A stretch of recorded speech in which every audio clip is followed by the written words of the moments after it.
Hello, dear nurses. Myself, Dr. Naresh Bhatti, Director of WellCare Overseas, Bengaluru.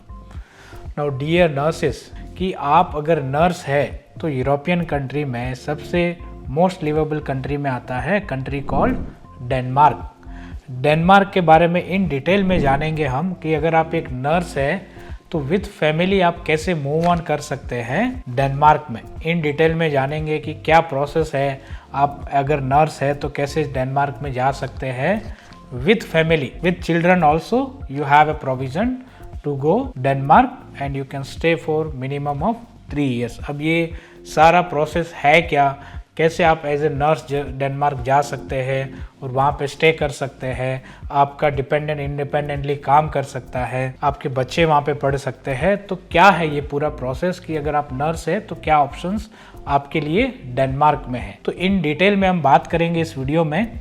तो अगर आप new viewer हो हमारे चैनल के तो ज़रूर सब्सक्राइब करें और ज़्यादा से ज़्यादा शेयर करें ताकि ये किसी न किसी नर्स को हेल्प कर सकता है।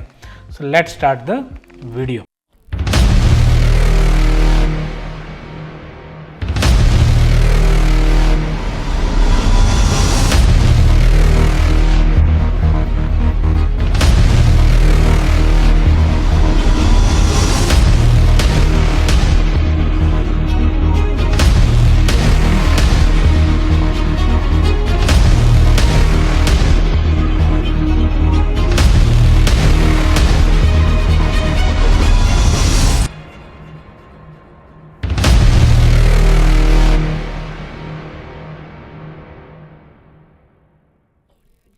नाउ डियर नर्सेज, अगर हम बात करें कि ऑप्शंस तो बहुत सारे हैं नर्सेज के। आप इंग्लिश स्पीकिंग कंट्री की बात करो तो आप यूके जा रहे हो, कनाडा जा रहे हो, यूएस जा रहे हो, ऑस्ट्रेलिया जा रहे हो।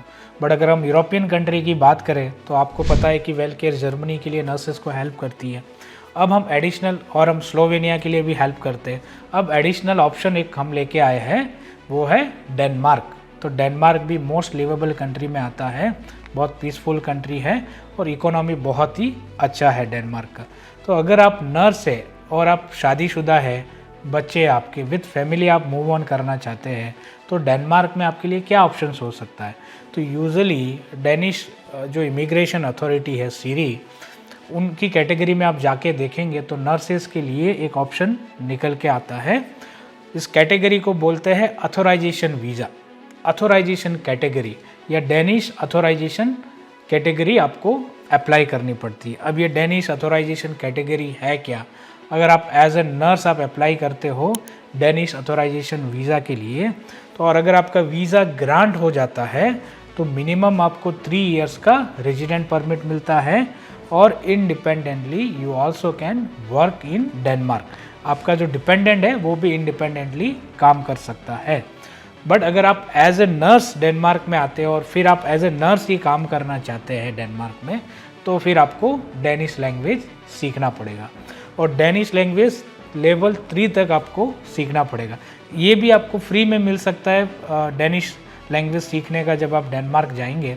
तो अभी इसके लिए अप्लाई क्या करें, क्या रिक्वायरमेंट है इस डेनिश अथोराइजेशन वीज़ा के लिए, क्या रिक्वायरमेंट हो सकती है। तो डेनिश अथोराइजेशन वीज़ा अगर आपको मिल गया तो 3 साल तक आप स्टे कर सकते हो डेनमार्क में। ये सबसे बड़ा प्लस पॉइंट है। तो 3 साल बहुत ज़्यादा होता है। जैसे जर्मनी की आप बात करें तो जॉब सीकर वीज़ा पे जाते हैं तो 1 ही साल का मिलता है।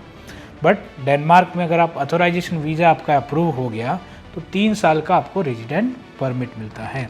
अब इस डेनिश अथोराइजेशन वीज़ा के लिए क्या आपको चाहिए, क्या आपको करना चाहिए और क्या आपका फाइनेंशियल सपोर्टिंग चीज़ें होना चाहिए। तो डेनिश अथोराइजेशन वीज़ा के लिए सबसे इम्पोर्टेंट पहला स्टेप जो होता है कि जो डेनमार्क में जो डेनिश पेशेंट सेफ्टी अथॉरिटी है उसमें आपको अपने डॉक्यूमेंट प्रिलिमिनरी चेक के लिए भेजना है। तो डेनिश पेशेंट सेफ्टी अथॉरिटी क्या करेगी, आपके डॉक्यूमेंट का असेसमेंट करके आप एक लेटर देगी कि भाई आपके डॉक्यूमेंट प्रिलिमिनरी असेस होगी। वो आपको एक डॉक्यूमेंट चाहिए, उसमें आपको 2 से 3 महीने का या 4-5 महीने का टाइम लग सकता है डिपेंडिंग ऑन द कहाँ पे आप अप्लाई कर रहे हैं। दूसरा इंपॉर्टेंट, आपके पास जितने भी आपके डॉक्यूमेंट्स है, डिप्लोमा हो, डिग्री हो, वो सारे document according to the standard आपको रेडी करने। तो ये जब आपके पास डेनिश पेशेंट सेफ्टी अथॉरिटी का असेसमेंट लेटर आ जाता है तो फिर आपको क्या करना है, आपको करना है अपना फाइनेंशियल सपोर्टिंग डॉक्यूमेंट रेडी। अगर आप एक सिंगल इंडिपेंडेंट नर्स आप डेनमार्क में जाते हैं, मतलब आप शादीशुदा नहीं है, मैरिड है, आप सिंगल जाना चाहते हैं, तो आपको in and around bank statement दिखाना होगा कि आपके बैंक में इतना फंड्स है, वो इन एंड अराउंड 40,734 DK के डेनिश क्रोन, जो यूरो में हम बात करें तो 10,000 यूरो के आसपास, इंडियन करेंसी में अगर हम बात करें तो 10 लाख के आसपास आपको बैंक स्टेटमेंट दिखाना है। वही हम कंपेयर करें जर्मनी तो ब्लॉक अकाउंट दिखाना पड़ता है, वो एक हेडेक है। बट डेनमार्क में आपको जस्ट बैंक स्टेटमेंट दिखाना है कि भाई आपके अकाउंट में पैसा है। तो वो फाइनेंशियल सपोर्टिंग डॉक्यूमेंट मिल गया आपको, डेनिश पेशेंट अथॉरिटी से आपका प्रिलिमिनरी असेसमेंट मिल गया। ये सारे डॉक्यूमेंट आपके पास है तो आप एप्लीकेशन फिल कर सकते हैं और आप अप्लाई कर सकते हैं डेनिश अथोराइजेशन वीज़ा के लिए। और जब आप डॉक्यूमेंट सारे सबमिट कर देते हैं सीरी में और आपका एप्लीकेशन आप कंप्लीट कर देते हैं, तो इस तरह की कैटेगरी में जब आप अप्लाई करते हैं तो आपको ज़्यादा टाइम नहीं लगता है।